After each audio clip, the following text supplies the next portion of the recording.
Hello, ladies and gentlemen, dear friends, dear CEO of B'nai B'rith International, Dan Mariaskin, authorities and staff of the organization.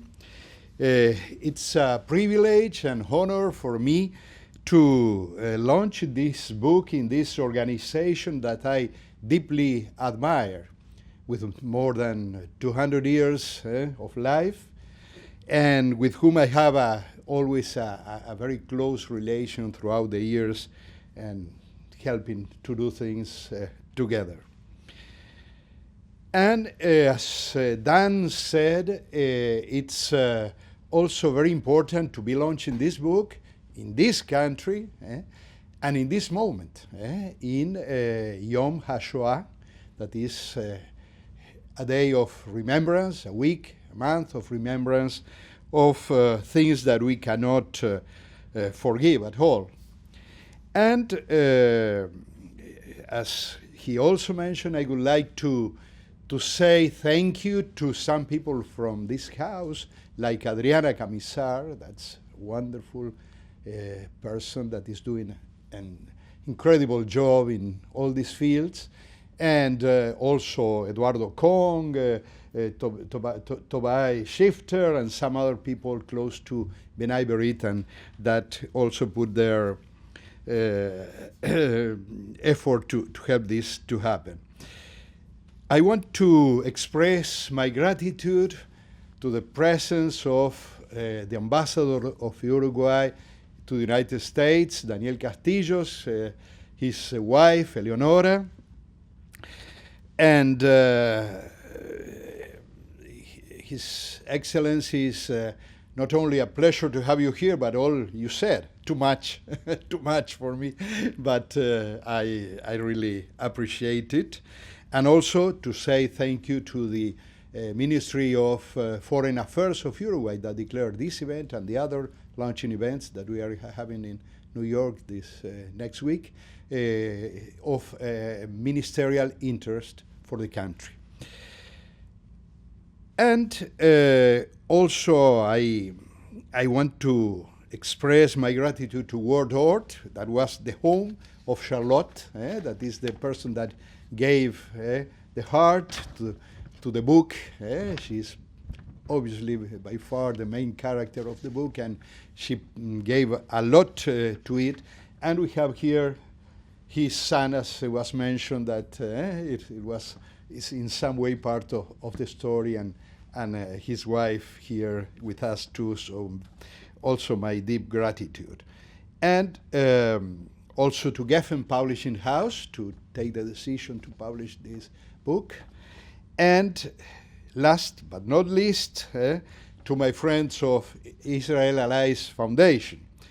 I perfectly remember that not far from here, just some blocks away from here, in the Library of Congress, 18 years ago,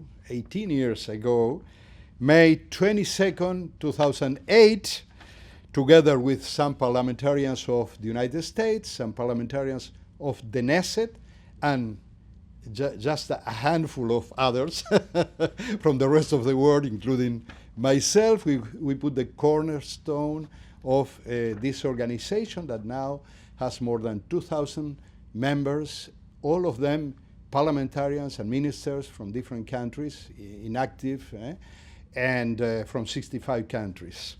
In that occasion, I had the responsibility to pronounce a prayer for peace, as it was called. And I said in one of the sentences, "O Lord, thank you for allowing us to participate in this meeting where we are working for peace and tolerance in the world, and particularly in the Middle East, for the Jewish people, for the state of Israel and its neighbors." 18 years later, we could say exactly the same, but strongly, with even more conviction if possible, and we will finally achieve someday this so necessary dream of having an Israel living peaceful with its friend in a recognized territory and all that we share. And then, let's go to the book now. And I would say, first of all, that The Girl That Watched the Trains Depart is a novel, it's a story, but it's a story that has a lot to do with life, with real life. So the first thing to think about is how it all began, how I discovered the story, the backstage of this book that has later have such a long journey. And I knew Charlotte, this person, but I knew her as the head and the founder of the biggest private university in our country, that is Ort University. I knew her since more than 20 years. We have done things together even, but in fact I really thought I knew her, but I didn't knew her at all finally. But one day they invited me to the house of Charlotte because a visiting professor was coming from another university, so I came. And I was the first to arrive. So we need to talk about something, and instead of talking about the weather and the view of the sea, the typical Uruguayan topics, when we need to talk about something, we talk about that. Instead of that, I don't know why, I said, Charlotte, where you were during the war? She was surprised. She didn't know what to say, but she said, okay, I was from Liège, the city from Belgium. The Nazis invaded Belgium. I was 8 years old, and then things began to change, and my father, Leon, took the wise decision, all together with my mother, Blima, and my brother, Raymond, to get false papers. We became the Wins family, and we left Belgium, and we went first to Paris, and then to several other places, heading from one place to another during 4 years. Oh, Charlotte, that's surprising, but hidden where? And she said, okay. For example, in Lyon, I stayed almost 1 year inside a closet. How a closet? Yes, like this one. And he showed me a common closet, like in any house. And not only myself, I was in one and in the other one was my brother Raymond. Okay, I cannot believe that. Oh, really, Charlotte? But then the bell rang, the visitors came, and the spell was broken. So, but from that moment on, I knew this was a story that has to be told. So, some days later, I asked her for a meeting in the Ort University. I went to talk with her, and I told her, we need to tell this story. Oh, Charlotte was very nice, full of light, but she was firm in her decisions. And she said, no, I have never told this story to my husband, to my son, only the titles, general ideas, but not the story. So I won't do it in this case. Oh, it was a big disappointment. Okay, I know that after that, Jorge, his wife, his husband, Jose, talk a little. I don't know what they did. But one day, I was in the middle of a meeting, a ministerial meeting, and I was with this apparatus, so Charlotte, why Charlotte now? What's happening? So I left the meeting, and I talked with her, and she said, okay, I changed my mind. I will tell you the story. And then we began a trip of more than 2 years, meeting every month. And in the meanwhile, she was telling me things, and I traveled to the places, came with pictures, photographs. So it was an exciting, sensitive, wonderful trip through time and geography to see all the hidden stories, the small details, many things that you will see in the book. And there is a writer that I admire called Javier Cercas. He's a Spaniard, okay, I can see you know him.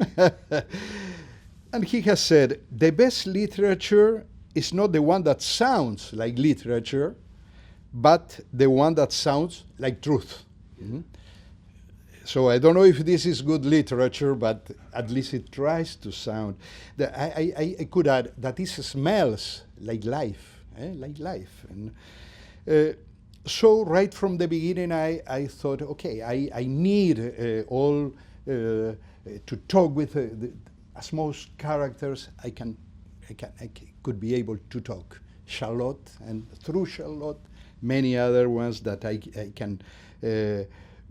So despite visiting many places, Memorial de la Shoah, Yad Vashem, several times, all the places where you can find information, besides that, try to talk with real people that participated.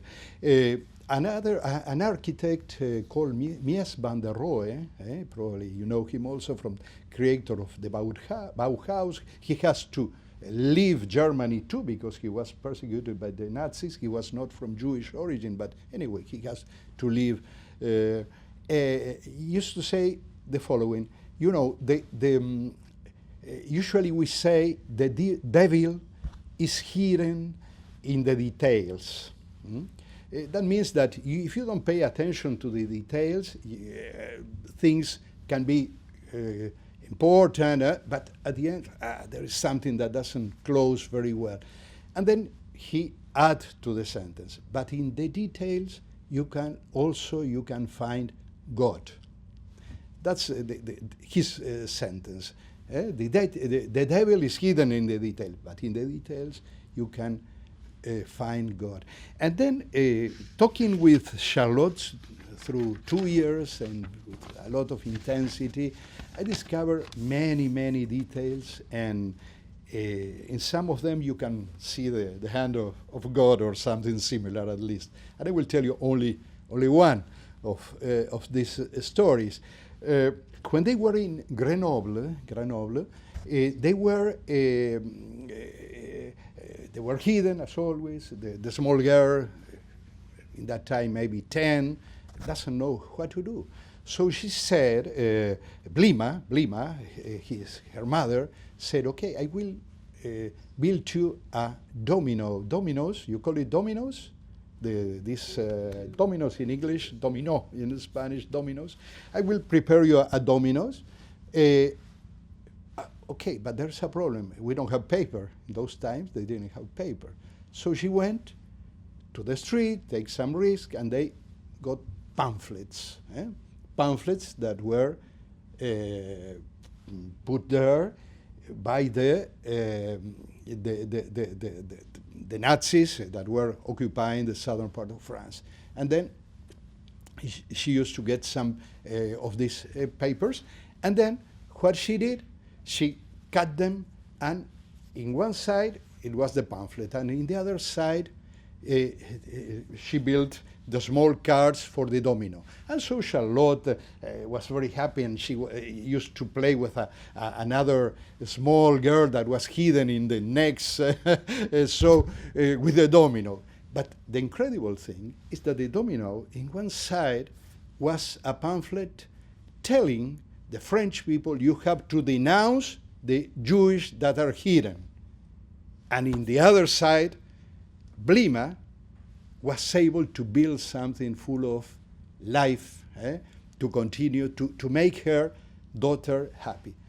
If a writer could write that, they say, okay, he's an imagination, he's a very imaginative guy. No, that was the truth. And you can see how strong the resilience that you mentioned was from people like Blima. That was a common woman, that your grandmother, that she was able to invent those things in that unbelievable situations. With her, we also began to discover some things. For example, her uncle, was living almost with them in Liège, in Belgium, studying engineering. But when the war began, he disappeared.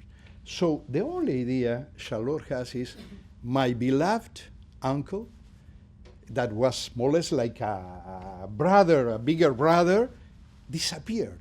And that was all. She didn't know anything more about him. So we began to push here and there. And finally, one day, I got a message, I remember perfectly, from Yad Vashem. We have found some clues about Alter. Alter, was the name of this uncle. And then we began to build a puzzle. We got some other pieces from some other organizations. We get some documents. And at the end of the day, we have more or less an idea of how was the life of Alter. And Alter was a tall guy. She had a picture. She had a picture. He was tall. He was handsome. He was very popular in the university between the rest of the girls there. So we knew some things, and we knew that he has disappeared. And then we began to build. And then one day, Charlotte told me, okay, you have returned me my uncle, my beloved uncle, that was more or less like a brother for me. You have returned it to me. And I say, oh, that's wonderful. Maybe it's too much. But that was what happened. And it's true that Alter began to get his own life through the book. One day, I was invited to give a lecture to a high school that was only of Catholic girls. It's the only one that we have in our country still now. All the other today are mixed, like public schools and public and private schools. All of them are mixed. Only this organization. So I said, oh, what I'm going to find here? I am Christian, but that was like entering a monastery. So what's going to happen here? I don't know. So I arrived. It was like a gym full of young girls of 14, 15, 16, or less. And then one that was the leader, she stand up and she said, Ruperto, the first thing that I want to tell you is that we are in love with Alter. That was the first sentence. Okay, I said, the Catholic girls are changing a lot. But the nice thing about this story is that Alter was living in some way. He was, again, a person that some girls from other generations are thinking, okay, he's a handsome guy, and he did all the things that you wrote in the book. So I would like to say a couple more things about the book, and I don't want to take too much time. I don't know how we are. But I want to say this, I think is important, and it has to do, after I found these other characters that we will try, I said, okay, but this event, the Holocaust, was probably the worst moment in the history of mankind, and Charlotte was in the middle of that, and this event was in the middle of World War II. So I need to know much more of how was really the war happening. So I begin to talk with people, and I discovered a person that is called Domingo, Domingo López Delgado, that is one of the volunteers of Uruguay that went to fight. He, with 24 years, he left his country, his family, he crossed the ocean, he entered the French Foreign Legion, and he participated actively, and he got a lot of decorations and all that. But the interesting thing is the following. Through him, I began to see how was that reality of the war. because Domingo, with the French Foreign Legion, was in the middle of the Sahara Desert in the Battle of Bir Hakeim. He participated in the Battle of Bir Hakeim. And then he began to tell me also details about this. For example, he told me there was a very famous the leader that was Amil Akbari, Dimitri Amil Akbari. Okay, I have heard about him, but who is him? Well, in France, maybe they tell you, okay, we had Napoleon, then we had the famous generals, then we had de Gaulle, and then we had Dimitri Amil Akbari. He was the head of the Foreign Legion, he was a leader, and he was probably one, altogether with Koenig, the two main figures in Bir Hakeim. Bir Hakeim was maybe altogether with El Alamein, were the turning point of World War II. Bir Hakeim stopped the Africa Corps, and in El Alamein was the first victory in any front during World War II. And there we had our friend Domingo López Delgado with several other people like this Dimitri Amil Akbari that used to wear a green cloak, oak here. It was something, a strange figure of other times.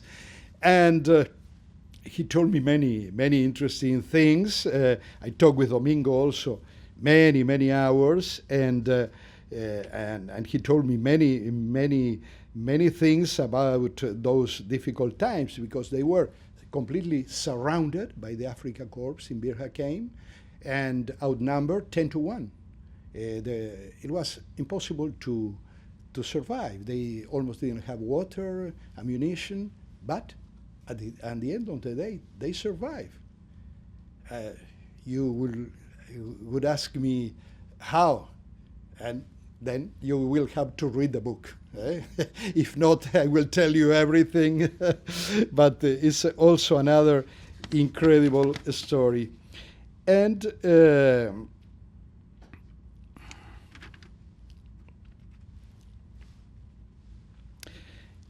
here to this, Domingo, some other Uruguayans, some other Latin Americans were fighting in a part of Bir Hakeim. In another part of Bir Hakeim called Bir El Armat, who was fighting? Was fighting a Jewish brigade of 400 youngsters that came from Tel Aviv, under Major Felix Liebman.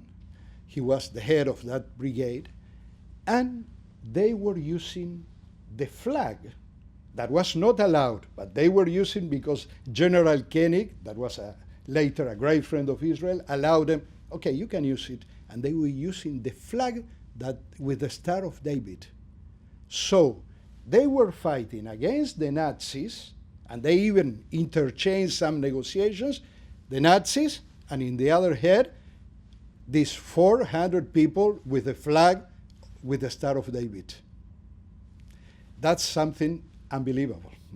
Unbelievable. I got some details about that story that you will find also, but it's something really. So there were some Uruguayans and some Jewish fighting all together for freedom in that so difficult moment.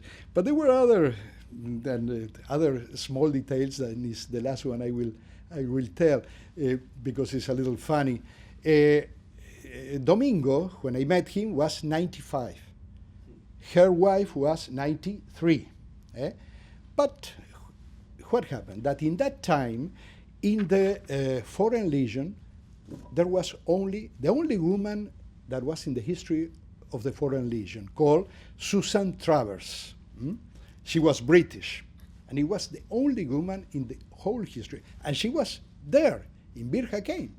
So they were surrounded by the Nazis with the Africa Corps, but they had to talk about something because that's a human being.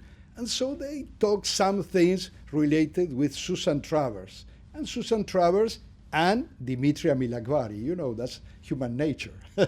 So what he used to say, to his wife, 93, please go to Tita, go to get me a tea for Ruperto and myself. And so when she left to get the tea, she began to tell me the small details. And she said, no, they were lovers. They were lovers, Amil Akbari and Susan Travers. Sometime later, Susan Travers published a book, and in some way she admitted that thing.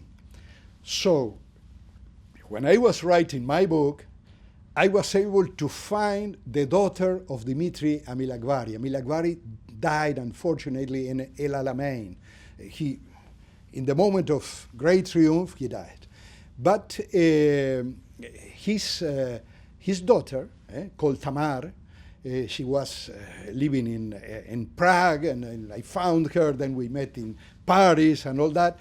And Susanna, my wife, was with me in the meeting with her. And I said, please, Susanna, don't say anything about Susan Travers, because she is the daughter of Amil Akbari, and you will put her in a difficult situation. So she was talking with me, and she was a woman with a lot of authority, and she said, oh, this book, she was fascinated with the story of Domingo, by the way, because Domingo was not a friend, but he knew his commander, so I gave some details about all that. And then they say, okay, you will find many books about Dimitri. Most of them are wrong. Have you read the one by Susan Travers? I say, okay, yes. And she said, okay, that's all true. So finally it looks like it was true. But after so many years. So just to end, well, I got all the voices. I tried to put them together, following William Faulkner, the master, trained. So you will find a polyphonic, a choral novel with the voices as they were. So that, I think, it was very important.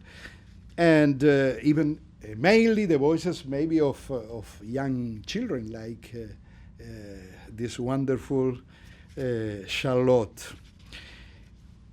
And there is a final question. Well, okay, you have this story, but this story are connected between them? The story of Charlotte is connected with the story of Domingo, for example. And then is when the miracle happened, because that was something absolutely out of anything that you may think. And, well, the answer is in the book, again. But it's surprising, but you can see how these stories can be connected. When the book was finished, I took it to Marcos Aguinis. He was the first reader. Probably you know him, wonderful Argentinian writer.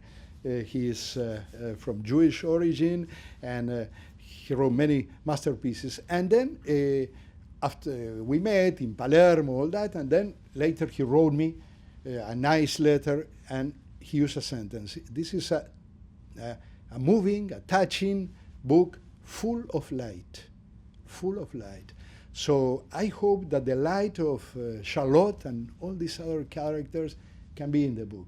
And I think that's the reason that the book is traveling to so many countries, around 25 now that has been published. But obviously the United States and in English is a really important way, and I hope we all together we can keep pushing that light. So I finish with a story that is the following. In these trips up and down, when we presented the book, we launched the book in Romania, they say, okay, we are going to do it in the Romanian parliament. That is the biggest in the world. It was built in other sad times, but today it's a democratic parliament, and it's absolutely enormous building. And then there it was full, but not of parliamentarians. It was full of mainly young people, 15, 16, 18, 20, young people. And so we have the event, and at the end of the event, these people form a long row with a book, trying to get the autograph and change some words. And right at the beginning, it appeared a young girl, let's say, 16, something like that she said, okay, Ruperto, I read your book. Can I give you a hug? And so I was surprised. Someone that I have never seen in my life, completely 10,000 kilometers from home, that just because she had read a book, she wants to give me a hug. Oh, it's an honor for me. Please go ahead. Let's go to. And then all that long row of I don't know how many young people, boys and girls, all of them, the autograph and the hug. And so those are the miracles that a book can achieve, heart-to-heart communication. I hope you will find something of that in this book. Thank you very much.